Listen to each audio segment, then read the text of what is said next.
Bulletin के आगाज में खबर आपको दें। मुल्की सिक्योरिटी की सूरत हाल से मुताल्लिक खबर यह है कि पार्लियामेंट की कौमी सलामती कमेटी का इजलास कल होगा। कौमी सलामती कमेटी की पार्लियामानी कमेटी के इजलास का वक्त तब्दील कर दिया गया। तर्जुमान कौमी असम्बली के मुताबिक इजलास कल दिन 11 बजे होगा। अस्करी क़यादत पार्लियामानी कमेटी को मौजूदा सिक्योरिटी सूरत हाल से मुताल्लिक आगाह किया जाएगा। इस इजलास में पार्लियामान में मौजूद तमाम सियासी पार्लियामानी जमातों के पार्लियामानी लीडर शिरकत करेंगे, जबकि दहशतगर्दों के खिलाफ ऑपरेशन में तेज़ी लाने से मुताल्लिक फैसले भी मुतवक्के। कौमी असम्बली और सेनेट सेक्रेटेरिएट को कल बंद रखने का फैसला किया है। वज़ीर आज़म शहबाज शरीफ ने वफाकी काबीना का इजलास कल तलब कर लिया है। काबीना इजलास में मुल्की सियासी और सिक्योरिटी सूरत हाल का जायजा लिया जाएगा। मुल्क में दहशतगर्दी के हालिया वाक़यात के बाद की सूरत हाल का भी जायजा लिया जाएगा। काबीना इजलास में कौमी सलामती कमेटी की तजावीज़ पर भी गौर किया जाएगा। जबकि पाकिस्तान तहरीक इंसाफ ने पार्लियामेंट की कौमी सलामती कमेटी के इजलास के लिए 14 अरकान नामजद कर दिए। पाकिस्तान तहरीक इंसाफ के चीफ व्हिप आमिर डोगर ने 14 नाम स्पीकर कौमी असम्बली को भिजवा दिए।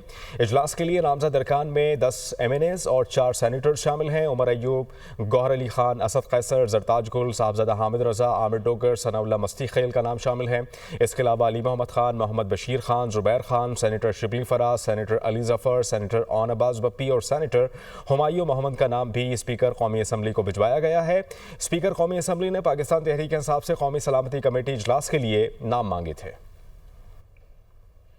चेयरमैन PTI बैरिस्टर गौहर का कहना है कि मुल्क भर में दहशतगर्दी के वाक़यात हो रहे हैं। दहशतगर्दी के मामले को संजीदा लेने की ज़रूरत है। इन हालात में कौमी सलामती कमेटी का इजलास बहुत अहमियत का हामिल है। PTI की सियासी कमेटी इजलास में शिरकत का फैसला करेगी। और दुनिया न्यूज़ से गुफ्तगू में बैरिस्टर गौहर ने मजीद कहा कि हमारे बानी PTI से मुलाकात नहीं हो रही, जिसकी वजह से उनसे मुशावरत नहीं हो सकी। पार्टी की सियासी कमेटी कल इजलास से पहले शिरकत करने या ना करने का फैसला करेगी। इस वक्त पाकिस्तान में जिस तरीके से दहशतगर्दी के वाक़यात हो रहे हैं और दहशतगर्दी हर तरफ है, वो KPK में भी है, वो पंजाब में भी है, वो बलूचिस्तान में भी है और हर किस्म की दहशतगर्दी के वाक़यात हो रहे हैं, जिसमें से मिलिट्री टारगेट्स भी हो रहे हैं और जिसमें सिविलियन भी हो रहे हैं, जिसमें उलमा भी हो रहे हैं, जिसमें बसों पे भी अटैक है और हर किस्म की जगह से अटैक हो रहा है, बड़े कोऑर्डिनेटेड्स हो रहे हैं। तो इसलिए इसकी अहमियत तो बहुत ज़्यादा है और हमारी इंशाअल्लाह ताला पॉलिटिकल कमेटी जो है वो शाम को फैसला कर लेगी और आपको बताएंगे। देखो, हमें तो एक्सेस रिफ्यूज़ किया गया था और हमारी मुलाकात नहीं हुई है, लेकिन आज कुछ फैसले हमारी पॉलिटिकल कमेटी ने, पार्लियामेंट्री कमेटी ने भी लिए। रात को इंशाअल्लाह ताला पॉलिटिकल कमेटी के साथ डिस्कस करेंगे और इंशाअल्लाह ताला कल 11 बजे मीटिंग है, उससे पहले हो जाएगा फैसला। पाकिस्तान तहरीक इंसाफ के रहनुमा शेख वकास अकरम ने कहा कि अभी तक यही फैसला है कि कौमी सलामती कमेटी इजलास में शरीक होंगे। दहशतगर्दी के मसले पर संजीदा कोशिश की जाए, इत्तेहाद से ही मसाइल का हल निकलेगा। फेक अकाउंट्स हमारे कारकुनान से मंसूब किए जा रहे हैं। पेशावर में न्यूज़ कॉन्फ्रेंस के दौरान उन्होंने मजीद ये भी कहा कि ग्रैंड अपोजिशन अलायंस बनाना चाहते हैं। जमात इस्लामी और ग्रैंड डेमोक्रेटिक अलायंस से मुलाकातें हो चुकी हैं। ईद के बाद ग्रैंड अलायंस की शक्ल में एहतजाज करेंगे। पाकिस्तान तहरीक इंसाफ अभी थोड़ी देर तक एक मीटिंग जो है वो उसको कन्वीन करेगी। उसमें वो पॉलिटिकल कमेटी के जो ज़ुमा है वो फैसला करेंगे। नेशनल सिक्योरिटी के हवाले से जो ब्रीफिंग है, पाकिस्तान तहरीक इंसाफ अभी तक का फैसला यही है कि वो उसमें शमूलियत कर भी रहे हैं और हमें उस पर कोई ऐसा एतराज़ नहीं। ग्रैंड अपोजिशन अलायंस को हम शिप अप करना चाहते हैं। यहाँ मसाइल हैं। मसाइल क्या है? दहशतगर्दी का मसला है, उसको डील करने की कोशिश करनी चाहिए। नरेंद्र मोदी के रिमार्क्स गुमराहकुन और एकतरफा करार। हिंदुस्तान को दूसरों पर उंगलियां उठाने की बजाय दहशतगर्दी की मंसूबाबंदी के अपने रिकॉर्ड पर गौर करना चाहिए। दूसरों को मोर्द इल्जाम ठहराने की बजाय भारत को बैरून मुल्क टारगेट किलिंग पर गौर करना चाहिए। जनूबी एशिया में अमन व इस्तेहकाम भारत के सख्त रवैये और तसल्लुत पसंदाना अज़ाइम से यरगमाल बना हुआ है। भारत से निकलने वाला पाकिस्तान मुखालिफ बयानियां दो तरफा माहौल ख़राब करता है। तर्जुमान दफ्तर खारजा का भारतीय वज़ीर आज़म के बयान पर सख्त रद्द-ए-अमल।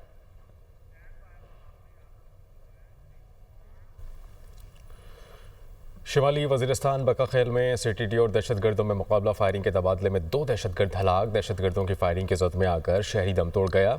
हलाक दहशतगर्द बन्नू में पुलिस एहलकारों की टारगेट किलिंग में भी मुलव्विस थे। हलाक दहशतगर्दों ने कांस्टेबल अरमान खान को शहीद किया था, पुलिस की जानिब से बताया गया है। वज़ीर दिफा ख्वाजा आसिफ से सवाल किया गया कि अपोजिशन सिक्योरिटी नाकामी की जिम्मेदार आपको करार देकर इस्तीफे का मुतालबा कर रही है, जिस पर ख्वाजा आसिफ ने जवाब दिया कि अगर मेरे इस्तीफे से मामला हल होता है तो मैं इस्तीफा देने के लिए तैयार हूँ। सिक्योरिटी कोलैप्स के ऊपर PTI आपसे इस्तीफे का मुतालबा कर रही थी, क्या वजह है कि सिक्योरिटी कोलैप्स के ऊपर आपको जिम्मेदार ठहराया जा रहा है? मुझे जी। मुझे उठाया जाए। मैं अगर मेरे इस्तीफे से जो है ये मामला हल होता है तो मैं हाजिर हूँ, मुझे कोई इसमें इतराज़ नहीं। वफाकी वज़ीर बराए रेलवे हनीफ अब्बासी ने कहा है कि सोशल मीडिया पर मुल्क की बदनामी की जा रही है, किसी को मुल्क की सालमियत से खेलने की इजाज़त नहीं देंगे। जाफर एक्सप्रेस के वाक़े के बाद बहुत से मामला ज़ेर गौर हैं, हमें ज़्यादा नुकसान आस्तीन के सांपों ने दिया है। दहशत गर्दी के खिलाफ जंग में फ़ौज के शाना बशाना है। वो पार्लियामेंट के बाहर मीडिया टॉक कर रहे थे। उन लोगों को किसी तौर पर स्पेयर नहीं किया जाएगा जिन्होंने मुल्क की सालमियत से खेलने की कोशिश की है। महफूज तरीके से बात करते हुए ये कहूँगा कल इंशाल्लाह ताला हम अपनी ट्रेन सर्विस जो है शाम तक जो है उसको रिस्टोर कर देंगे। पाकिस्तान के अंदर आस्तीन के सांप कौन है ये भी आपको पता चल गया। और मैं खुल के बात करूँगा कि वो तबका जो काफ़ी अरसे से गैर मुल्की इमदाद पे पल रहा है, जो खुद उन्होंने सियासी लबादा उड़ा हुआ है, सियासी जमात का लबादा उड़ा है जिसे PTI कहते हैं, आप अंदाज़ा लगाएं कि हिंदुस्तान को पहले से मालूम था कि ये वाक़या होना है। उन्होंने पहले से अपने मीडिया के ऊपर प्रोपेगेंडा शुरू कर दिया। जो पाकिस्तान को इंटैक्ट रखने का ज़ामिन है, पाकि फ़ौज के पीछे हमने खड़े होना है। गवर्नर खैबर पख्तूनख्वा फैसल करीम कुंडी ने कहा है कि अफगान शहरियों को नेशनलिटी देना भी मुश्किल काम है, इसके लिए तरीकाकार बनाना पड़ता है। ईद तक अफगान महाजरीन को निकलने का कहा जा रहा है, बॉर्डर बंद होगा तो वो कैसे जाएंगे। मजीद कहा कि ज्यादातर केसेस में दहशतगर्दी के ताने बाने अफगानिस्तान से मिलते हैं। अफगान हुकूमत को बार बार कहा कि अपनी सरजमीन पाकिस्तान के खिलाफ इस्तेमाल ना होने दें। फैसल करीम कुंडी का पेशावर में मीडिया से गुफ्तगू के दौरान ये भी कहना था कि बलूचिस्तान में BLA और खैबर पख्तूनख्वा में मुख्तलिफ दहशतगर्द तंजीमें पाकिस्तान के खिलाफ काम कर रही हैं। सलामती कमेटी के इजलास में तमाम मुश्किलात पर बात करेंगे। बलूचिस्तान और खैबर पख्तूनख्वा के हालात पर तमाम सियासी जमातों की लीडरशिप को बैठकर फैसला करना चाहिए। पॉलिसी बनानी पड़ती है, ऐसे नहीं है कि मैं ज़बानी कलामी बोलूँ कि हम उसको निकाल दें या हम कहें कि उसको नेशनलिटी दे दें। दूसरी बात यह है कि जहाँ पर वज़ारत दाखिला ने जो बात की है उसके ऊपर उनको चाहिए कि वो एक मीटिंग कॉल करें। अगर वो कह रहे हैं कि अफगान रिफ्यूजीज़ ईद तक यहाँ से निकल जाएँ, तो अगर बॉर्डर बंद होगा तो कैसे जाएंगे, और उसमें आपको क्या है कि कौन जा रहे हैं कौन नहीं जा रहे। लेकिन दूसरी तरफ जो टेररिज्म पाकिस्तान में हो रही है उसमें मेजॉरिटी लोग अगर देखे जाए उनके ताने बाने अफगानिस्तान से मिलते हैं। मैं ये नहीं कहता हूँ कि पाकिस्तान सारे पाकिस्तान हम लोग जो हैं वो सारे अच्छे हैं सारे बुरे हैं। वज़ीर बराए मनसूबाबंदी एहसन इकबाल की ज़ेर सदारत SIFC की एग्जीक्यूटिव कमेटी का इजलास में मुख्तलिफ मनसूबों और पॉलिसी इक़दामात की पेशरफ्त का तफसीली जायज़ा लिया गया। इंफ्रास्ट्रक्चर, तेल और गैस और बंदरगाहों, बहरी उमूर से मुताल्लिक़ अहम पॉलिसी मामलात पर तबादला ख्याल हुआ। बलूचिस्तान, पंजाब और सिंध में मोटरवे और शाहराहों के मनसूबों की रफ्तार तेज़ करने की हिदायत, जबकि बंदरगाहों से मुंसलिक सड़कों की तामीर में पब्लिक प्राइवेट पार्टनरशिप मॉडल अपनाने पर जोर दिया गया। कमेटी ने अहम तरक्याती मनसूबों की बरवक्त तकमील के लिए वाज़ेह हिकमत अमली बरतब की।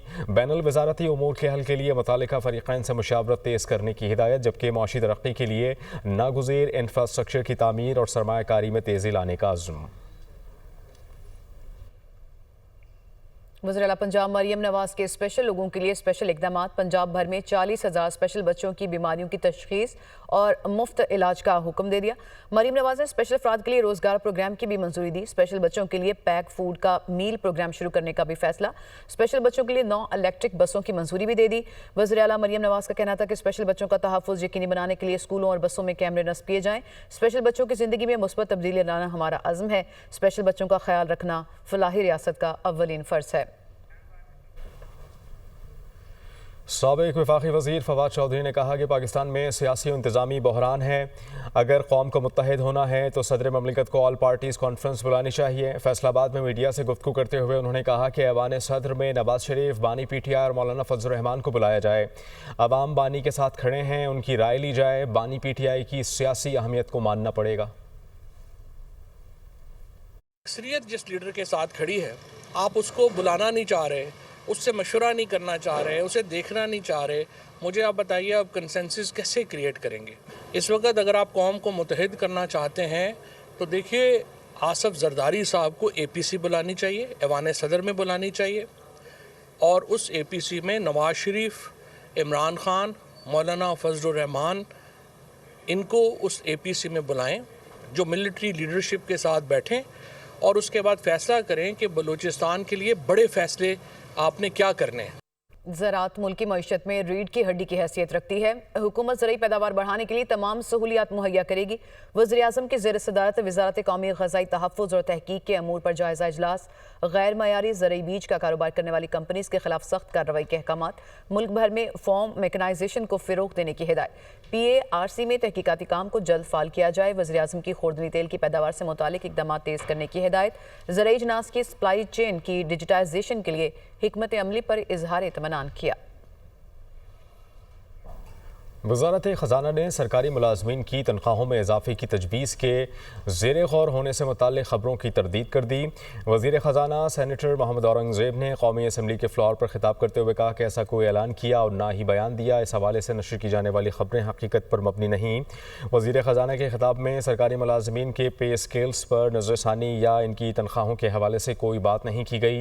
वज़ारत ख़ज़ाना ने तहरीरी तौर पर एक मुअज़्ज़ज़ रुकन असम्बली की जानिब से सवाल उठाए जाने पर मुअज़्ज़ज़ ऐवान को सूरत हाल से आगाह किया। वज़ारत ख़ज़ाना ने ऐवान को आगाह किया कि फ़िलवक्त अगले माली साल के लिए वफाकी हुकूमत के मुलाजमीन के पे स्केल्स पर नज़रसानी और इनकी तनख्वाहों और अलाउंसेस में खातिर खा इजाफे की कोई तजवीज़ ज़ेर गौर नहीं। कराची से खबर दें आपको, जहां CTD की ताज कॉम्प्लेक्स के करीब कार्रवाई। इंचार्ज CTD के मुताबिक कलदम तंजीम का अहम कारकुन गिरफ्तार कर लिया गया है। असलहा भी बरामद किया गया। मुलजिम खलील रहमान का ताल्लुक कलदम तंजीम से है। मुलजिम ने कराची के मुख्तलिफ इलाकों की वीडियो अफगानिस्तान भेजी थी। वीडियो सोशल मीडिया पर वायरल करके धमकी दी थी कि हम कराची आ गए हैं। मुलजिम अफगानिस्तान में दहशतगर्दी की ट्रेनिंग भी हासिल कर चुका है। जाफर एक्सप्रेस वाक़े पर मनफी प्रोपेगंडे और तस्दीक आमेज़ मवाद एक्स पर शेयर करने का ये मामला है। आपको बताएं कि मुलजिम हैदर सईद को 3 रोज़ा जिस्मानी रिमांड पर FIA के हवाले कर दिया। मुलजिम को जुडिशल मजिस्ट्रेट इस्लामाबाद अब्बास शाह की अदालत में पेश किया गया। मुलजिम के खिलाफ FIA में मुकदमा दर्ज है। मुलजिम सोशल मीडिया पर कलदम दहशतगर्द तंजीमों की हिमायत और इसकी तशहीर करने में भी मुलव्विस पाया गया। मुलजिम इदारों के खिलाफ जहर आलूद मुहिम, दहशतगर्दों के हक में इश्तियाल अंगेज़ बयानात और मवाद भी शेयर करता रहा। मुस्तफ़ा आमिर कत्ल केस मुलजिम रहमान के वालिद की स्पेशल पब्लिक प्रोसिक्यूटर को धमकियों का ये मामला है। प्रोसिक्यूटर जनरल सिंध ने महकमा दाखिला और रजिस्ट्रार ATC कोर्ट को खत लिख दिया है। स्पेशल पब्लिक प्रोसिक्यूटर जुल्फ़िकार अराई को सिक्योरिटी फ्राहम करने का मुतालबा और गैर ज़रूरी अफराद का ITC में दाखिला बंद करने की दरख्वास्त की गई। FIA अफसर पर रिश्वत लेने का इल्ज़ाम। अदाकारा नादिया हुसैन ने FIA को बयान रिकॉर्ड करा दिया। मीडिया से गुफ्तगू करते हुए अदाकारा का कहना था कि फ्रॉड करने वालों को अंजाम तक पहुंचाया जाए। जालसाज के खिलाफ FIA पोर्टल पर दरख्वास्त दी। मेरे वीडियो बयान का मकसद किसी की दिल आज़ारी करना नहीं था। फॉरेंसिक के लिए अपना फ़ोन देने के लिए तैयार हूँ। मैंने जो है वो अपना जो स्टेटमेंट जारी कराया है that is relating to the scam, जो कि स्कैम की पूरी डिटेल्स मैंने बताई हैं।